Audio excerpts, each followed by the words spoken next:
Linggo nga ngayon at dahil wala akong pasok, tara samahan niyo ako mag-grocery.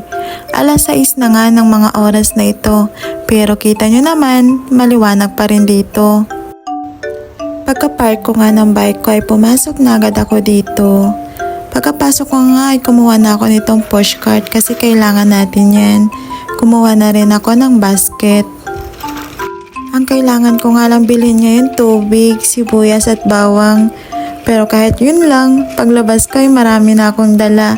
Paano ba naman kasi ang ganda ng mga bilihin dito. Ito talaga yung pinakauna kong binibili, yung tubig. 354 yen nga siya, kung sa peso naman ay 135 peso. Tingnan nyo naman kung gaano talaga ako kalakas at nabubuhat ko nga yan. O diba, strong independent woman.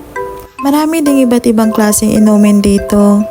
Masasarap din yan pero hindi tayo magpapabudol dyan. Tumungo na rin ako dito sa mga body wash. Total wala na rin akong stock kaya kailangan ko na rin bumili. Sa sobrang dami nga ng body wash dito ay di ko na alam kung anong pipiliin ko. Naghahanap nga ako ng murang body wash nito.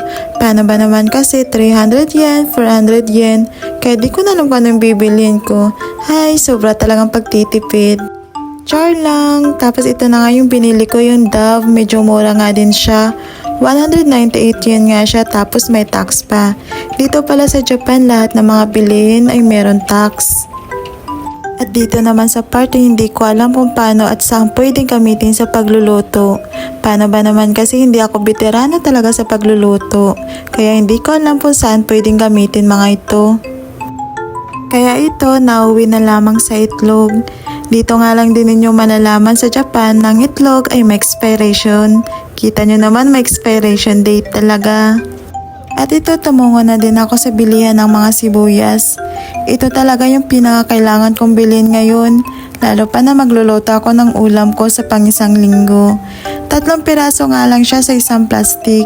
148 yen na yan. At ito bumili na nga din ako ng bawang. 99 yen nga lang yan. Dito nga pala ay balot-balot kapag bumibili ka. Mapabawang man, sibuyas, talong man or ano pa. At buti na lang naalala ko na wala na din pala akong stock.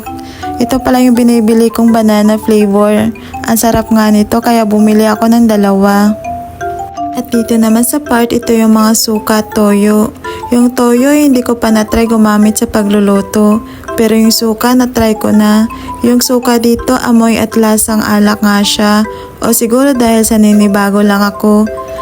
At buti na lang naalala ko na wala na din pala akong mantika kaya kailangan ko na din bumili. 298 yen nga yan o hindi pa kasama yung tax. At ito bumili na din ako ng butter. Ito kasi yung ginagamit ko pag nagluluto ako ng pancake sa umagahan. Natatawa nga ako habang ina-edit ko tong video. Paano ba naman kasi hindi ako mapakali sa pagpili ng Yakult. Yung iba kasi mabilis na lang yung expiration kaya nahanap ko yung medyo matagal. Yung mga pagkain kasi dito ay mabilis lang ma-expired, hindi nga siya umaabot ng 1 buwan. At dito nga tinitingnan ko yung mga pinamili ko kung may kulang pa ba or may mga kailangan pa ba ako na bilhin. At ito nga naalala ko wala na din pala akong biskwit at candy. At ito na naman tayo sa part na mahihirapan tayong pumili. Tingnan nyo naman kasi kung gaano kaganda yung mga packaging nila at mukhang masasarap nga. At para hindi na din tayo mahirapan or yun na nga lang din yung pinili ko. Masarap din to at mura pa. At ito bumili na din ako ng candy. Favorite ko nga tong candy, masarap din. At this time naman napadaan ako dito sa mga alak.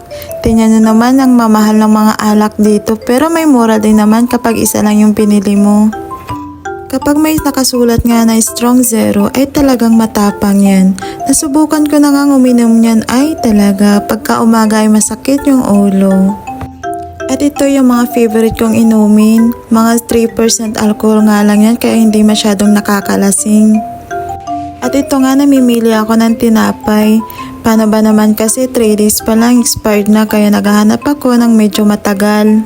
Pero syempre, Pilipino tayo kahit expired na kakainin pa din hanggat walang sumasakit ang tiyan.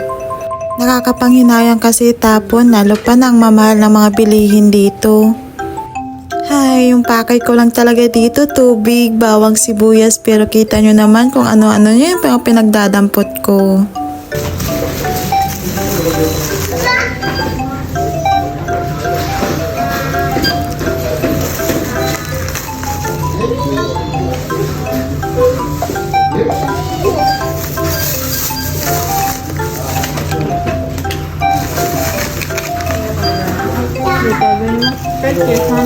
Kunti nga lang yung mga pinamili ko pero kita mo naman dahil sa mahal ng bilihin, umabot siya ng 3,100 yen or sa peso naman 1,187.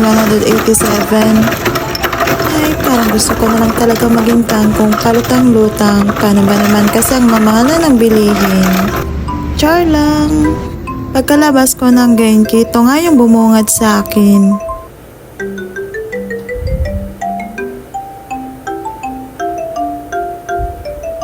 At sa mga ganitong oras naman, makikita nyo yung mga nagtatambay, ang mga uwak dito sa wire. Tingnan nyo naman kung gaano karami to. Sa gilid nga lang ako dumadaan nito, baka kasi maiputan tayo. Ay nako. At ito, nakauwi na nga ako sa apartment namin. Hi, thank you Lord at nakauwi ako ng safe nang wala man ang tumba-tumba sa bike. Hanggang dito na lang muna. See you my next mini vlog. Bye!